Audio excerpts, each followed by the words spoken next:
একটা রোগী ভালো হইল না এক যুগ ধরে, কেন? কারণ তাকে 6 বেলা কি খাওয়ানো হয়েছে?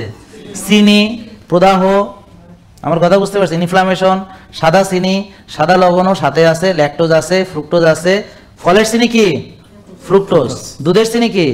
ল্যাকটোজ। ভাতের চিনি কি? গ্লুকোজ। আলুর চিনি কি? গ্লুকোজ। ভেরি গুড, এটা পারছেন, এটা তো বলা হয় না। ময়দার চিনি গ্লুকোজ, চিড়ার চিনি, মুড়ির চিনি, খইয়ের চিনি, এই তো গুড। তার মানে চিনি খাবো না তা না, আমরা যদি পরিমিত চিনি খাই তাহলে আমাদের ডায়াবেটিস হবে না, কিন্তু আমরা যদি বেশি খাই তাহলে হবে। এখন বেশি আর কমের ভিতরে পার্থক্যটা হলো, ধরেন একটা কৃষক 1.5-2 গামলা ভাত খেলেও তার ডায়াবেটিস হবে না। কেন?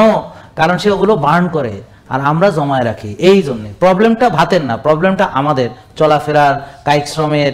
তা আমি যেভাবে চলাফেরা করি সেভাবে খাইতে হবে। লাট সাহেবের বাচ্চারা লাট সাহেবের খাবার খাবে, আর যারা শ্রমিক কৃষক এরা শ্রমিকের খাবার খাবে, জমিদার জমিদারের খাবার খাবে। এখন আমরা জমিদার হইয়া গেছি, চাল চলনে খাবারটা আছে, আগের কৃষকদের খাবারও খাই, সাথে আবার ফাস্ট ফুডও খাই। ইউরোপ আমেরিকা মিলাইয়া, বাংলাদেশ উপমহাদেশ মিলাইয়া আমরা সব ধরনের খাবার খাইয়ে ফেলতেছি, আর চলাফেরার মধ্যে কোনো কায়িক শ্রম নাই। ঝামেলাটা এখানে হয়েছে।